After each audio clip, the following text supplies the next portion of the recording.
और बादल साहब कह शिवपाल रहे हैं सिंह नहीं जी जी, ये तो मुझे एक चीज समझाइए, आपने अपनी जिंदगी बिता दी खाकी में, देश को डिफेंड करने में, लॉ एंड ऑर्डर को इन्फोर्स करने में। मुझे एक चीज बताइए, पंजाब में कोई सेंटिमेंट नहीं है, लेकिन एक बड़ी अजीब चीज हुई है, और उसके बाद मैं चाहूंगा कि मोहित भी इस पे आए और पंकज और ब्रजेश भी बोले। इन लोगों ने डियास्पोरा पॉपुलेशन को यूटिलाइज किया है। ये जो बिल्कुल सिंह साहब, हमारे पंजाब में कोई खालिस्तान का सेंटिमेंट नहीं है, इट इज ट्रूली नॉर्मल, लेकिन वैंकूवर, सैन फ्रांसिस्को, बिरहिंगम, मैं यही लंदन, एक मिनट एसपी सिंह जी, जी जी जी ऑस्ट्रेलिया, ये रेडिकलाइजेशन बाहर हुआ है, इसका क्या तोड़ है सर? इसका तोड़ निकालने के लिए सरकारी एजेंसियां, मैं बता रहा हूँ, सुरक्षा एजेंसियां पूरी शिद्दत के साथ इस पर काम कर रही थी पूरी दुनिया में। और यही वजह है कि जगह जगह जो ये आंदोलन किया जा रहा है, तोड़ फोड़ की जा रही है कॉन्सुलेट्स में, राजदूतावासों में, उसका मकसद यही था कि दुनिया में इस बात को फैलाओ। क्योंकि भारत की जो विकास दर है, जो गति है, और जिस तरह से G20 का को लेकर के पूरी दुनिया में भारत का मान सम्मान बढ़ रहा है, इनके विरोधियों को फूटी एसपी आंखों सिंह ये जी, नहीं सुहा एसपी रहा है। सिंह जी, इसलिए एसपी भारत सिंह को जी, कैसे कैसे बदनाम किया जाए, देखिए ये उसकी कोशिश है। एसपी सिंह जी, और मेरी बात सुनिए में एसपी सिंह जी, एक मिनट। मैं 2015 में सैन फ्रांसिस्को में था, प्राइम मिनिस्टर सैन होसे आए थे, उनकी फेसबुक में एक बैठक थी, फेसबुक दफ्तर के सामने एक रोड पड़ती है, एक तरफ लोग खालिस्तानी फ्लैग लेके खड़े थे, दूसरी तरफ वो लोग खड़े थे जो कह रहे थे go back go back, highly nationalist वो था। वहां भी सिख थे, यहां भी सिख थे। फिर उन्होंने वहां खाना वाना खाया, चले गए, मैं वहीं खड़ा था, मैंने अपने आंखों से देखा। लेकिन जो अब हो रहा है 2015 और जो अब हो रहा है सी-पाल सिंह जी, उसमें जमीन आसमान का फर्क है।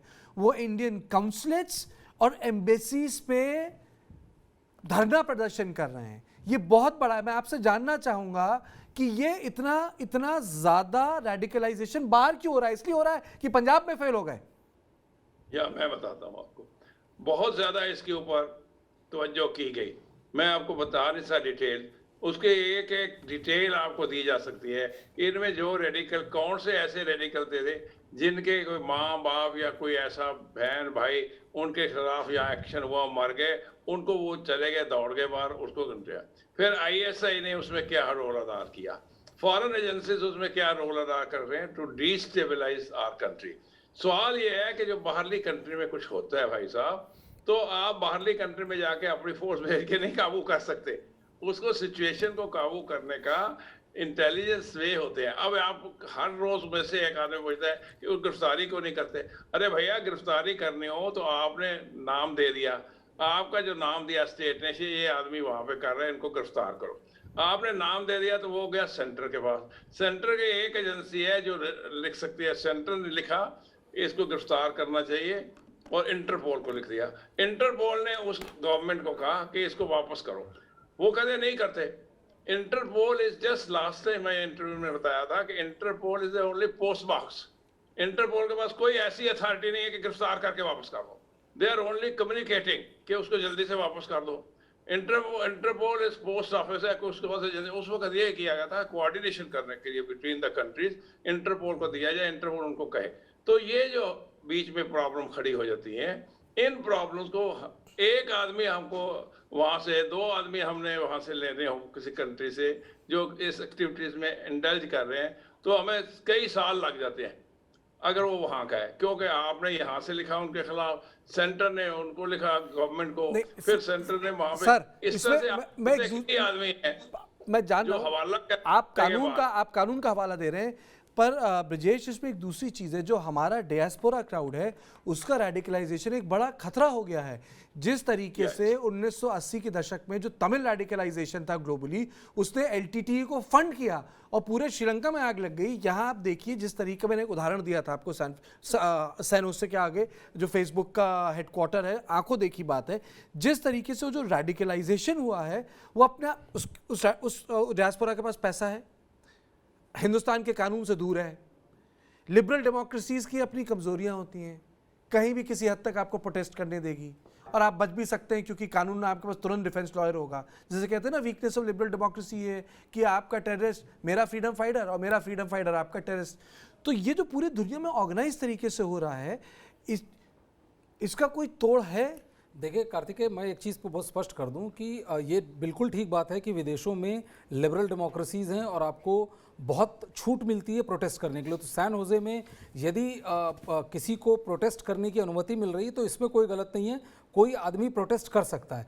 यहाँ पर जो इंडियन हाई कमीशन पे हुआ वो प्रोटेस्ट नहीं है, वो एक क्रिमिनल एक्ट है, वो ट्रेसपासिंग है। आप इंडियन हाई कमीशन के अंदर एंटर करते हैं, वो प्योरली क्रिमिनल एक्ट है। यदि मैं सड़क के इस पार खड़े होकर आपके खिलाफ प्रोटेस्ट कर रहा हूं, ये मेरी आज़ादी है, ये अभिव्यक्ति की आज़ादी है, लेकिन मैं आपके घर के अंदर घुस जाऊं तो वो अभिव्यक्ति की आज़ादी नहीं है, वो क्रिमिनल ट्रेसपासिंग है, क्रिमिनल एक्ट है। यहां सबसे बड़ा सवाल जो उठता है, सबसे बड़ा सवाल उठता है वो ये नहीं है कि वो 30-40 वहां पे खालिस्तानी समर्थक चढ़ गए। सबसे बड़ा सवाल ये है कि इसको यूनाइटेड किंगडम ने अलाउ कैसे किया, वहां पर सिक्योरिटी क्या थी, और उसके जवाब में भारत सरकार ने क्या कदम उठाए, क्या whether they read the right act to the जो यहाँ दूतावास के जो सबसे टॉप ऑफिशियल हैं उनको वो राइट एक्ट रेड किया कि नहीं। क्या आप इमेजिन कर सकते हैं कि अमेरिका के किसी उसमें इस तरह से एंटर कर जाए कोई और भी उसके रिपरकशंस ना हो? तो मुझे लगता है सबसे बड़ा सवाल यह है कि भारत को ये इंश्योर करना चाहिए कि जो हुआ, जो ऑस्ट्रेलिया में हो रहा है, जो मतलब वहां मंदिर पर अटैक तो एक अलग चीज, लेकिन मैं कह रहा हूं यदि आप इंडियन हाई कमीशन पर अटैक करते हैं तो बेसिकली आप देश की सॉवरेनिटी पर अटैक करते हैं,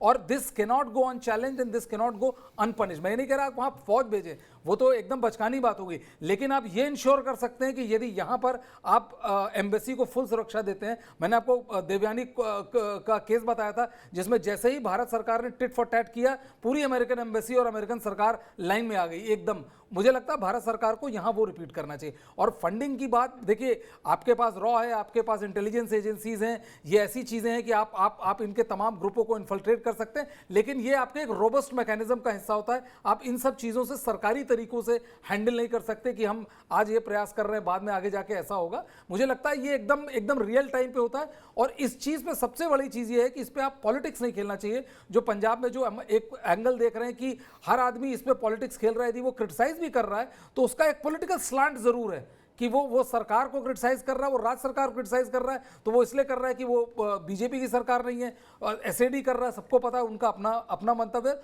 हर आदमी पॉलिटिक्स खेल रहा है। मुझे लगता है ये एक ऐसी चीज है कि आप बॉर्डर स्टेट्स पे कम से कम और इस तरह की चीज पे तो बिल्कुल भी आप पॉलिटिक्स नहीं खेल सकते। आपको लगता है कि श्रोमणी अकाली दल ने एक लाइन क्रॉस कर दी है? बिल्कुल लगता है, ये साफ दिखाई पड़ रहा है, और वो पॉलिटिकल एंगल दे करके वो कहते हैं ना कि ज़बरदस्ती का पॉलिटिकल इसको कहते हैं चीप पब्लिसिटी एक लेने की कोशिश करना, सिखों के बीच में अपने पैठ बनाने की कोशिश करना, और ये जताना कि जो वहाँ की पुलिस है वो एंटी पंजाब है, एंटी सिख यूथ है। ये हर सियासी पार्टियां कहीं भी करती है, तो शायद उन्हें ये समझ में नहीं आता कि इसके रिपरकशंस क्या होंगे, स्टेट को ही क्या भुगतना पड़ेगा। कल ये खुद सत्ता में आएंगे तो उन्हें क्या भुगतना पड़ेगा, इसको ये समझ नहीं पा रहे। देखिए, 2 इंसिडेंट मैं बताना चाहूँगा। 2009 में प्रोफेसर रुलद सिंह की हत्या हुई थी। राष्ट्रीय संगत परिषद के वो मुखिया थे, और एक आरएसएस लीडर की हत्या हुई थी 2016-17 में। इन दोनों हत्याओं की कॉन्स्पिरेसी देश में नहीं हुई, विदेश में हुई। और रुलद सिंह की हत्या में जो 3 नागरिक पकड़े गए वो एनआरआईज थे। अब सवाल ये उठता है कि भारत की धरती के बाहर ये लोग इस तरह की प्लानिंग करते हैं, और उसमें आईएसआई आग में घी डालने का काम करता है, तो जाहिर तौर पर देश का मिलिट्री इंटेलिजेंस भी तो कोई चीज़ होता है, रॉ भी तो कोई चीज़ होता है, जो देश के बाहर भी बहुत सारा ये लोग ऑपरेशंस करती हैं, जो हम लोग खुले में नहीं जानते, लेकिन बहुत सारी चीज़ें तो ये लोग करते हैं। आखिर वैसे एलिमेंट्स जो जैसे कहा जा रहा है कि बीकेआई के कई सारे लोग पाकिस्तान में छिपे हुए, और उनका K2 ऑपरेशन मकसद है। K2 का मतलब यह है कि कश्मीर में अनरेस्ट फैलाना और पंजाब में फिर से खालिस्तानी मूवमेंट को जिंदा करना। आप अगर अमृतपाल की बात करें तो कहा ही जा रहा है कि वो सिर्फ 3 काम के लिए आया था, दिखाने के लिए ये कि प्योर फॉर्म ऑफ सिखिज्म में जाइए, जिससे धर्म के नाम पे लोग उनके साथ जुड़ जाएं। दूसरा ये कि पंजाब का कॉमन प्रॉब्लम है एडिक्शन, तो डी एडिक्शन के लिए उन्होंने डी एडिक्शन सेंटर बनाया। और तीसरा क्या, तो सेपरेट स्टेट चाहिए। तो इन दो चीज के आड़ में रियल मकसद क्या था? रियल मकसद था एलिनेशन, सेपरेशन, और उसको धर्म के आड़ में इस तरह से बढ़ावा देने की कोशिश की गई। और जिसको बैक कौन कर रहा था?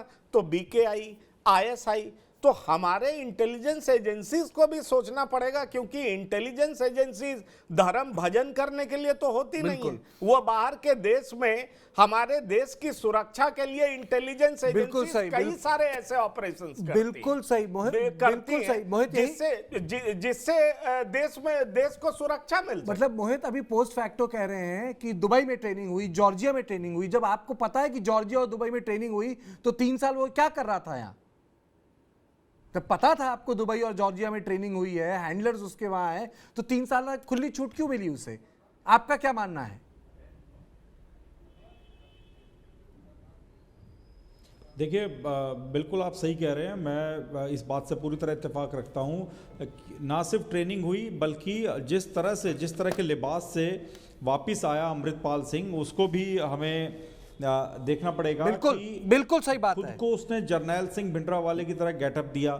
इससे पहले दुबई में जब वो रह रहा था तो वो केश सिर पे नहीं रखता था, पगड़ी नहीं पहनता था। लेकिन जब वो आया तो अचानक से वो पगड़ी में था। खुद को एकदम उसने दिखाया कि सिख धर्म का सबसे बड़ा, अगर कोई इस वक्त पंजाब में बात करने वाला व्यक्ति है तो वो अमृतपाल सिंह है। उसने खुद को ऐसे लोगों के सामने पेश किया। मैं आपको बताऊं, जब मैंने पहली बार अमृतपाल सिंह का इंटरव्यू किया तो मैंने ये देखा कि जो ऐसे गांवों में रहने वाले ग्रामीण लोग हैं उनको वो दिखाने का प्रयास कर रहा था, जिन्होंने वो दौर देखा है। जर्नैल सिंह भिंडरावाले को आगे, जो नाम के आगे संत लगाते हैं अभी भी काफ़ी लोग पंजाब में, तो उनको वो बार बार ये बात कह रहे थे कि मैं खुद जब अजनाला में घटना हुई तो अजनाला के गुरुद्वारे में हम लोग मिलने गए अमृतपाल सिंह से, उनका पक्ष जानने के लिए, इंटरव्यू करने के लिए। तो उस वक्त कुछ बुजुर्ग महिलाएं हमें मिली, वो हमसे पूछ रही थी कि संत जी कहाँ बैठे हैं। तो हमने कहा जी कौन संत? उन्होंने कहा भाई अमृतपाल सिंह। यानी वो अपने आप को उसी तरह दिखाने का प्रयास कर रहा था। हथियारों के लाइसेंस कब रद्द करने शुरू किए पंजाब सरकार ने? 2 मार्च को एक मीटिंग होती है पंजाब के सीएम भगवंत मान की और केंद्रीय गृह मंत्री अमित शाह की, और इसके बाद ही एक्शन में आती है पंजाब पुलिस, जो लाइसेंस हथियारों के रद्द होने शुरू हुए। क्योंकि आपको लाइसेंस दिया जाता है अपने सेल्फ प्रोटेक्शन के लिए, आप उसको डिस्प्ले नहीं कर सकते। आप किसी की सुरक्षा में साथ चल रहे हैं और वो हथियार लेकर आप दिखाते हुए चलेंगे तो ये अलाउड नहीं है। ये ग्राउंड बनता है कि आपका लाइसेंस रद्द हो सकता है। लेकिन ये पूरी कार्रवाई तब शुरू हुई जब केंद्रीय गृह मंत्री अमित शाह ने शायद उस मीटिंग में बताया होगा कि हमारे पास इंटेलिजेंस की ये रिपोर्ट्स हैं, ये डोजियर है, जिससे साफ होता है कि अगर इसको नहीं रोका गया तो जल्द ही ये पंजाब को देश से तोड़ने की जो मुहिम है उसको आगे बढ़ा सकता है। तो ये पूरा घटनाक्रम हुआ। खुद को भिंडरावाले की तरह पेश कर रहा था, लेकिन पंजाब पुलिस ने कुछ नहीं किया। पंजाब पुलिस को खुली चुनौती दी गई अजनाला में। अगर इमीडिएटली कोई कार्रवाई की जाती, कोई बड़ा एक्शन लिया जाता, तो शायद घटनाक्रम जो इतना सब कुछ हो रहा है उसको रोका जा सकता था। दूसरी बड़ी बात यह है कि अजनाला में जब ये इंसिडेंट हुआ, अजनाला में पुलिस स्टेशन पर हमला किया गया, कब्जे में ले ली गई पुलिस थाने की बिल्डिंग, तो हमने पूछा सवाल ऑफ रिकॉर्ड, कई सीनियर पुलिस अधिकारियों से बात हुई तो उन्होंने कहा G20 समिट होने दीजिए, फिर हम आपको दिखाएंगे बड़ा एक्शन। यानी एक्शन आप प्लान कर रहे थे, लेकिन डर ये था कि कहीं G20 समिट के दौरान अमृतपाल सिंह और उसके साथी कोई गड़बड़ ना कर दें। तो कहीं ना कहीं पुलिस ने देरी की है, और इंटेलिजेंस से अगर इतना इनपुट आ रहा था तो पंजाब पुलिस को इसको इंप्लीमेंट करना चाहिए था। डोजियर हमने दिखाया TV9 पर, और इसके अलावा जो इंटेलिजेंस नोट भेजे जा रहे थे लगातार वो हमने दिखाए। उसकी लैंग्वेज क्या थी जिससे साफ हो रहा था कि अमृतपाल सिंह को रोको, लेकिन रोकने में पंजाब पुलिस ने काफ़ी देरी कर दी। जी मैं इस प्रोग्राम, वक्त खत्म हो गया, मैं इस प्रोग्राम के अंत में ये कहूँगा कि एक तो होता है एक्शन लेना जब सर से पानी ऊपर चला जाए, और एक होता है तब लेना जब आपको पता लगे कि सर से पानी ऊपर चढ़ जाएगा। मुझे लगता है कि यहाँ एक्शन तब हुआ जब सर के ऊपर पानी बहने लगा, और ये प्रश्न चिन्ह उठाता है पुलिस पे नहीं, राजनीतिक आकाओं पे, क्योंकि इस तरह के एक्शंस तभी होते हैं जब पॉलिटिकल कंसेंसस होता है। और मुझे लगता है इस पॉलिटिकल कंसेंसस में देरी हुई, क्योंकि अगर उसने वायलेंस किया अजनाला में, लेकिन उससे पहले जिस तरह का वो प्रोपेगेंडा कर रहा था देश के खिलाफ, वही अपने आप में बहुत बड़ा फौरी ग्राउंड था जिस पर एक्शन लिया जा सकता है। टुकड़े टुकड़े पर जेएनयू में आप अरेस्ट कर सकते हैं लोगों को सेडिशन के चार्जेस पे, तो क्या अमृतपाल को सेडिशन के चार्ज पे अरेस्ट नहीं किया जा सकता था, जो खुलेआम कह रहा था कि इस देश को तोड़ दो और काम कर रहा था। मैं इसी सवाल पे इस प्रोग्राम का अंत करूंगा। सीपाल सिंह जी आपका, एसपी सिंह जी आपका, मोहित भाई आपका, पंकज जी और ब्रजेश जी आपका बहुत बहुत शुक्रिया।